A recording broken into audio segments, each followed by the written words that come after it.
मी सोहम आणि माझा मित्र राहुल आम्ही एकाच कॉलेजमध्ये शिकतो। राहुलला नवनवीन ठिकाणी फिरायला खूप आवडतं। उन्हाळ्याच्या सुट्टीसाठी त्यालाही गावी घेऊन आलो। गावातील किस्से गोष्टी यापूर्वी राहुल ऐकून होता। आम्ही गावात येताच दुसऱ्याच दिवशी फिरायला निघालो। समोरचं दृश्य बघून मला आजही आठवते आजीने सांगितलेली ती गोष्ट। लहानपणी माझी आजी आम्हा नातवंडांना पुराणातल्या देवी देवतांच्या गोष्टी सांगत असे।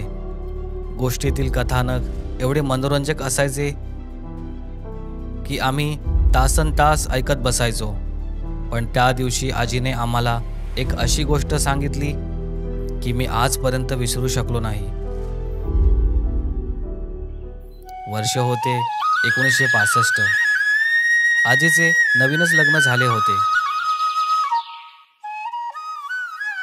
घरातील मुख्य व्यवसाय मासेमारी आणि मासे विकायची जबाबदारी आजीकडे होती। मच्छी मार्केट घरापासून थोडे लांब होते, पण जवळचा पर्यायी रस्ता म्हणून आजी नेहमी जंगलाच्या वाटेने जात असे।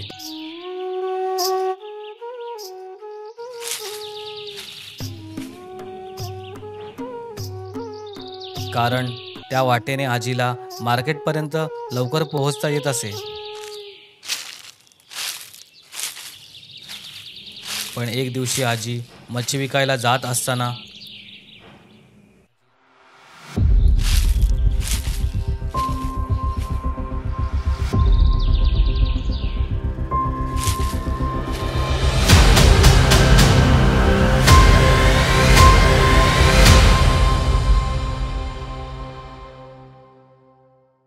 आजीला आलेला हा विचित्र अनुभव आजीने घरातील सर्वांना सांगितला।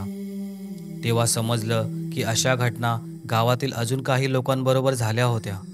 बोललं जातं की रामायणातील युद्धामध्ये लक्ष्मण मूर्छित झाले होते, तेव्हा उपाय म्हणून संजीवनी वनस्पतीच्या शोधात हनुमानजी हिमालयात गेले होते आणि तिथून पूर्ण द्रोणागिरी पर्वत उचलून लंकेमध्ये घेऊन जात असताना पर्वताचा काही भाग अवकाशातून गावातील जंगलात पडतो।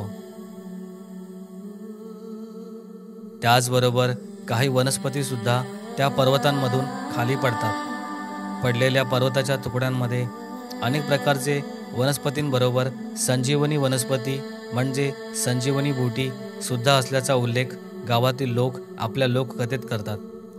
पण काही लोकांचे असे म्हणणे आहे आजीने नकळत तोडलेल्या झाडाची फांदी ही संजीवनी वनस्पतीची होती आणि टोपलीतील मासे हे संजीवनी वनस्पतीच्या अप्रत्यक्षपणे संपर्कात आले आणि ते मासे पुन्हा जिवंत झाले।